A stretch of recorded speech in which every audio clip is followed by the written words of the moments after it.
Olá, pessoal, tudo bem com vocês? Que bom.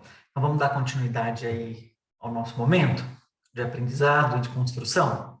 Eu vou compartilhar com vocês aqui a nossa aula de hoje, ok? Então, olha só, saúde coletiva, né? A nossa disciplina aí que nós vamos trabalhar juntos. Então, olha só, o que é a saúde coletiva? Vamos falar um pouquinho da nossa disciplina antes da gente entrar especificamente no tema da nossa aula de hoje, tá certo? Então, a saúde coletiva é um campo e ações do saber voltados para a promoção de saúde e a recuperação da saúde da população, respeitando as suas diversidades. E entendendo a saúde não apenas como a ausência da doença, mas como um processo que envolve várias questões. E questões essas, por exemplo, como a epidemiologia, as condições e fatores socioeconômicos, ambientais, demográficos e culturais. Então, dentro desse vasto campo que é a saúde coletiva, nós precisamos entender um pouquinho o que seria cada um desses tópicos e o que eles vão abranger para a gente entender o que nós vamos trabalhar dentro da nossa disciplina. Então, por exemplo, fatores socioeconômicos. São fatores que intervêm o social e o econômico de determinado indivíduo e determinada população. Fatores epidemiológicos são os fatores que intervêm na doença. Então, por exemplo, nós estamos vivendo hoje em dia uma pandemia, né? Epidemiologicamente, o que isso alterou na nossa população? O que isso vem gerando para a nossa população? O que isso vem causando? Fatores que causam e que levam ao adoecimento de determinada população, certo? Os fatores ambientais. Fatores ambientais, por exemplo, nós temos local de moradia, né, uma população onde não tem, residem, por exemplo, num subúrbio, numa favela, onde não existem saneamento básico, né, são populações que estão predestinadas a terem fatores de adoecimento maior do que uma população que mora numa casa de alvenaria e que tem saneamento básico, por exemplo. Os fatores demográficos, né, são estatísticas populacionais, né, o número de população de baixa renda, número da população que não tem escolaridade, que o nível de entendimento é mais baixo, número da população que não adere ao tratamento de hipertensão, de diabetes. Então, são dados demográficos que eu preciso, e estatísticos, que eu preciso ter para eu desenvolver as melhorias para aquela determinada população. E os fatores culturais, né, que são conjuntos de hábitos, crenças e conhecimentos de um determinado grupo ou de de um povo ou determinado grupo, né? Então, cada um tem a sua crença, cada um tem a sua cultura, e aí eu preciso entender isso para eu falar de uma saúde coletiva, de uma saúde como um todo.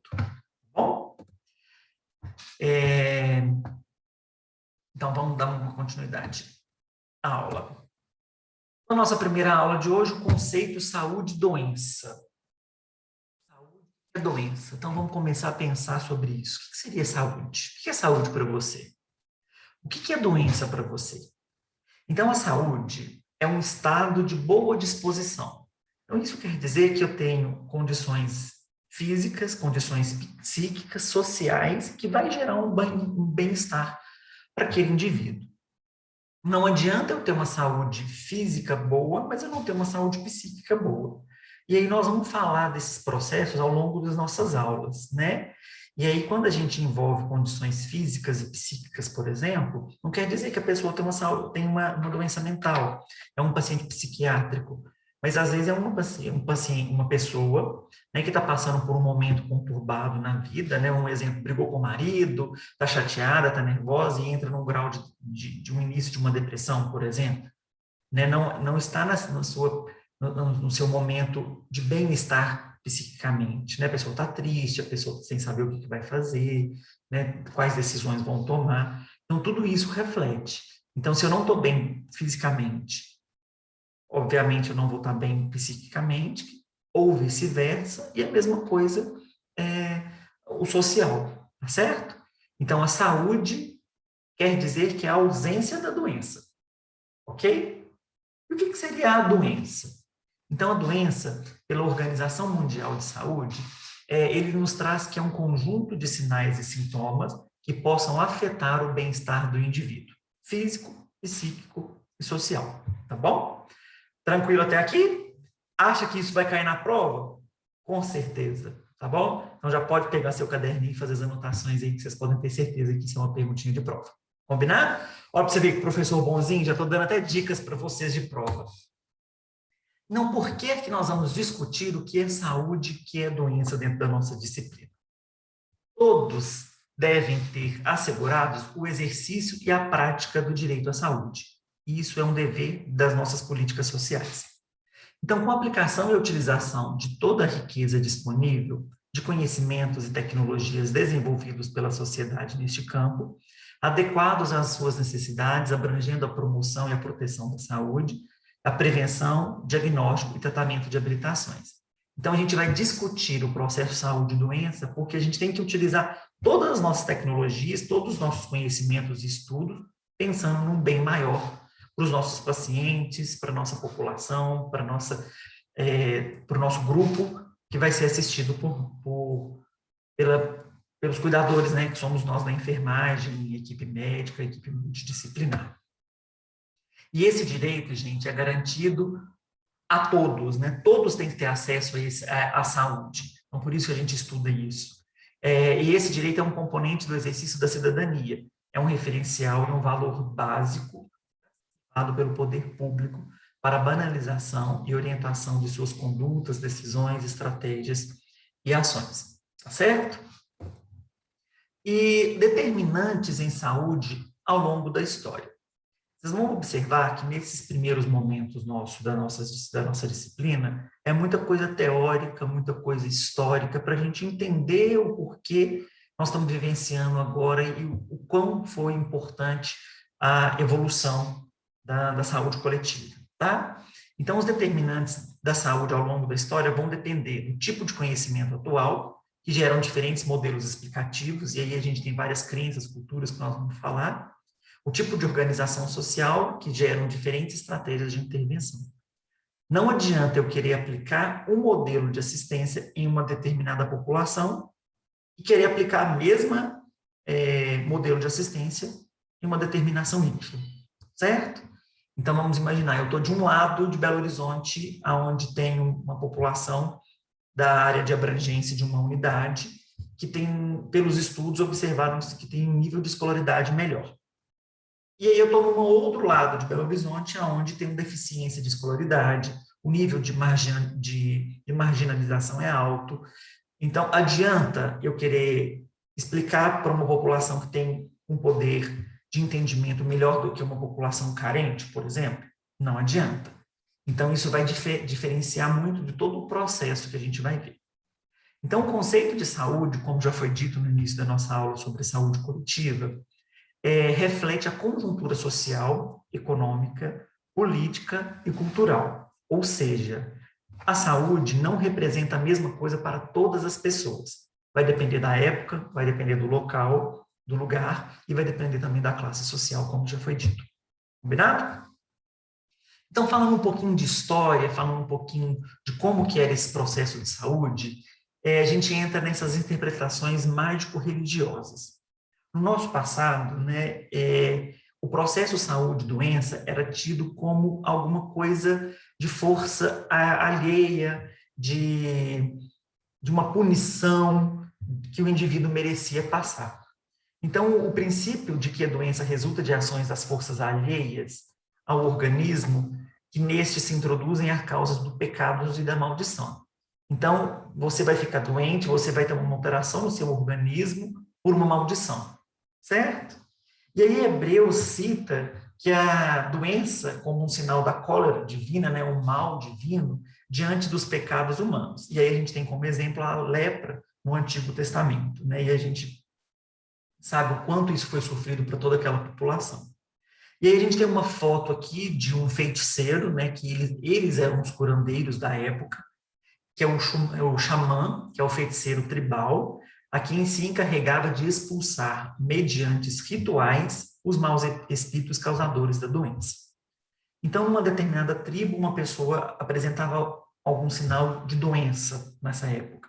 Então, isso era levado para os curandeiros, e os curandeiros faziam seus rituais para expulsar os maus espíritos, os maus fluidos que estavam no corpo daquela pessoa, né, no corpo daquele doente.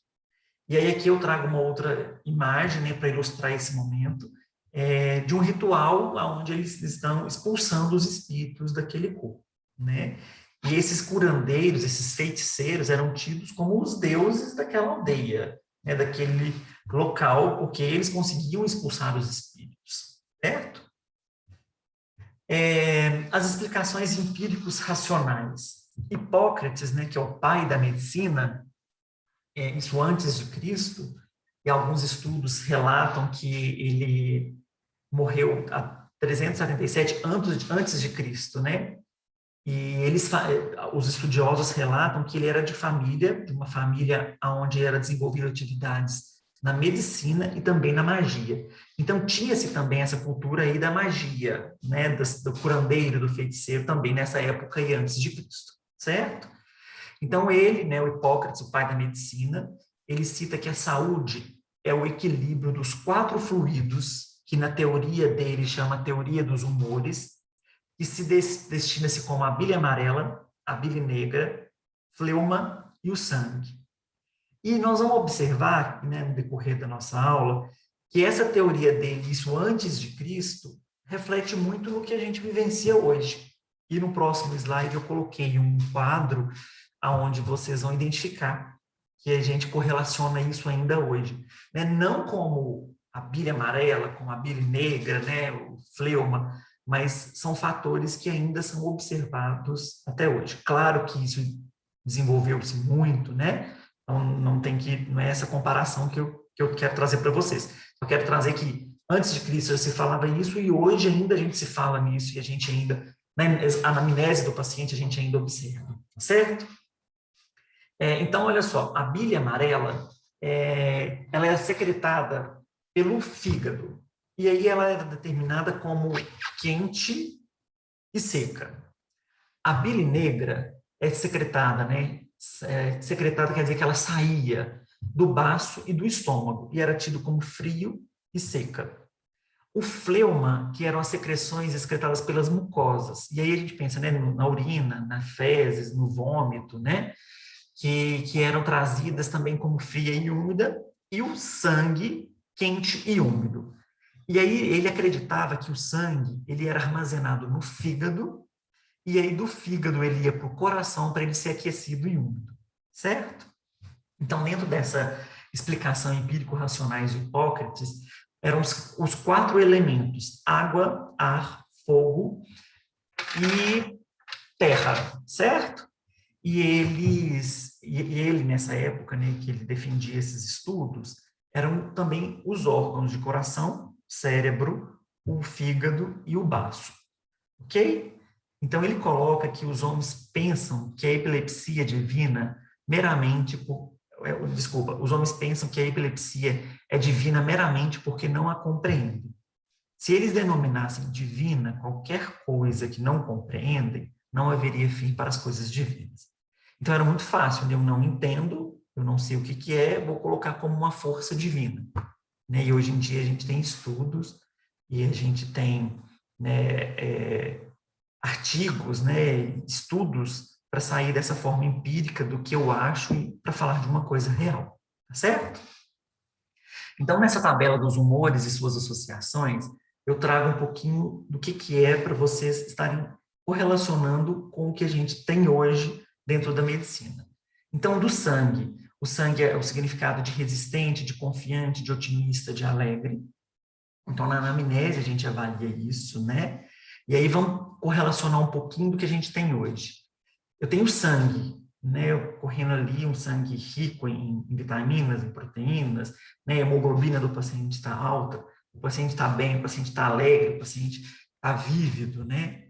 Se isso começa a cair, se eu não tenho nutrientes, se eu não tenho uma hemoglobina boa, o paciente começa a cair, fica desanimado, fica triste, fica prostrado, ele não consegue levantar.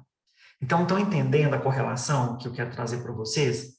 Que ele já falava isso no passado e hoje a gente ainda correlaciona. A bilis amarela, né, que é o significado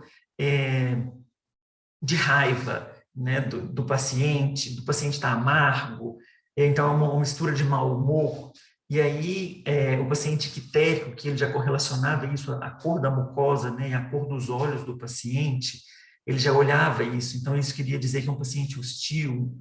O fleuma que quer dizer que o paciente está indiferente, está impassivo. E a bilis negra é um paciente que está melancólico, é um paciente que está depressivo, né? Uma depressão triste e abatido que o paciente apresenta. Então, só para vocês entenderem que antes de Cristo, né, ele já pensava em uma coisa ampla sobre isso, e o que a gente ainda traz na nossa vivência. Combinado? Tranquilo até aqui?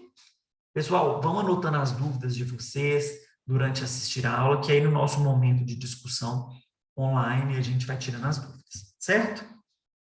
E aí Galeno, que é um sucessor de Hipócrates, né, que assumiu o legado dele, ele também concorda com essa teoria dele, essa teoria dos 4 humores, e ele ressalta que os humores também afetam as emoções e os nossos comportamentos. Portanto, restaurando os equilíbrios dos humores, é possível curar os problemas emocionais e comportamentais. E nessa época, ele ainda relata que quando o paciente apresentava febre, é porque ele queria cozinhar os humores que estavam em excesso no corpo. Né? Isso tudo crenças, né, gente? Ainda crenças aí antes de Cristo, na nossa antiguidade. E já na Idade Média, né, o mundo, que é o lugar da expiação, é correlacionado à doença, ao pecado, ao castigo por pecado cometido. E aí a gente traz uma imagem aqui para vocês de quando as pessoas apresentavam esses pecados, né, e eram manifestados pelo corpo, eles procuravam também os curandeiros, né, nos seus templos. E aí vocês podem observar que nessa imagem, que os curandeiros estão aí realizando seus rituais, né, as suas benzeções para a cura desses indivíduos, certo? Quando curados, eram tidos como deuses. E aí, quando não eram curados, é porque o espírito era muito mal, ou que o espírito, o povo precisava passar por isso, e aí eram tidos como uma força divina maior que causou esse mal. No Renascimento, a medicina reencontra o humanismo, e aí a gente já tem os resgates das culturas humanistas que são esquecidas durante os tempos medievais, que foram características que o Renascimento notabilizou na Europa, do século XIV ao XVI, certo? E o homem foi colocado como centro de todas as atenções, e como tal, alvo para o afloramento de descobertas científicas, tanto na astronomia, física, na matemática, na geografia e também na medicina. Então, o homem agora ele é um indivíduo central, tudo se gira em torno dele, e aí começa a desenvolver essas novas descobertas aí da astronomia, da medicina. E aí, em meados do século 16 e 17, dentro desses estudos, começa a separar cada dificuldade a ser examinada em tantas partes quanto sejam possíveis e que sejam requeridas para solucioná-las. Então, foi identificada uma doença, foi identificado um processo de alteração do corpo, e aí isso já começou a ser esmiuçado, já começou a ser investigado, até achar uma causa que precisava ser solucionada. E aí começava, o paciente apresentava uma dor na barriga, por exemplo, uma dor abdominal. Então, isso não era tratado somente como uma força espiritual, né? Um pecado, uma punição espiritual. Eles já começaram a investigar o porquê daquela causa e começaram a pensar em soluções para resolver aquela dor abdominal. Entra-se a teoria a teoria miasmática, que também no Renascimento a explicação para as doenças começou a ser relacionada a situações ambientais. Então, olha só, já nessa época começa a se pensar em fatores que levam o indivíduo a adoecer. E isso correspondia às mudanças sociais, de uma saúde ligada aos processos de urbanização, de industrialização, do predomínio dos estudos sobre a contaminação da água, do alimento, e também começa a surgir aí os riscos ocupacionais. Claro, né, gente, que nessa época não se falava em medicina do trabalho, em enfermagem do trabalho, em técnico de segurança do trabalho, mas já observaram que durante o desenvolvimento do trabalho aconteciam-se acidentes, ok? E na época, lá voltando um pouquinho, na época de Hipócrates, ele identificava que, por exemplo, em estações do ano, outono, inverno, verão, os pacientes começavam a apresentar sintomas correlacionados a essas estações do ano. Então, por exemplo, no inverno, os pacientes apresentavam mais sinais de resfriado, sinais gripais. Naquela época não sabiam se que era isso, mas apresentavam essas alterações no organismo. E nessa teoria miasmática, eles já começam a pensar também nessas situações ambientais, tá? E aí, essa imagem aqui, vamos focar no que era antigamente e vamos correlacionar o que nós estamos vivendo hoje, combinado? E aí, nessa teoria, gente, os gases, né, que eram uma emanação podre, oriunda de animais ou plantas em decomposição. E essa gravura, ela retrata muito que é um médico que ele está indo tratar um paciente, e aí ele usa uma roupa comprida, de mangas compridas. Nessa época ainda a gente não pensava nas luvas de proteção. Ele estava com um chapéu, a gente não tinha aí o gorro, né, a nossa touca, e aqui ele está com uma máscara que é um bico, certo? E nesse bico contém substâncias aromáticas para, né, ele não sentir o odor, né, o mau cheiro, certo? E se proteger também contra os miasmas, né, que eram como se fossem os micro-organismos transportados pelo ar, certo? E aí essa varinha que ele está aqui na mão, nessa gravura, para evitar o contato direto com a substância ou com o objeto, né, evitando o seu contágio, tá? Então, vamos correlacionar isso nessa teoria miasmática e aí o que nós estamos vivendo hoje. Então, hoje em dia a gente nos paramenta, né? A gente coloca um capote, coloca máscara, coloca luva, coloca óculos de proteção, coloca o face, né, shield, o capacete, bota para nos proteger, certo? E já nessa época eles criaram essa vestimenta, né, para se proteger também. É claro que a gente não vai usar a varinha, né, para não ter contato, mas nessa época foi a solução que eles tiveram para não se contaminarem. Então, olha que na nossa antiguidade já se falavam em contágio, e hoje em dia nós estamos vivendo a era do contágio e a era do cuidado com o profissional de saúde que tem contato com essas pessoas. Combinado? Então, isso é só para a gente elencar, e eu gosto muito de fazer isso, mesmo que seja uma história, a gente correlacionar com o que a gente está vivendo hoje, tá?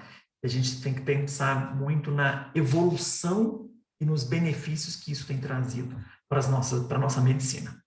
Combinado? Tranquilo até aqui? Então, vamos lá para o nosso segundo momento, a gente vai fazer uma discussão daqui a pouco, e o nosso exercício, certo? Até mais, pessoal. Um abraço.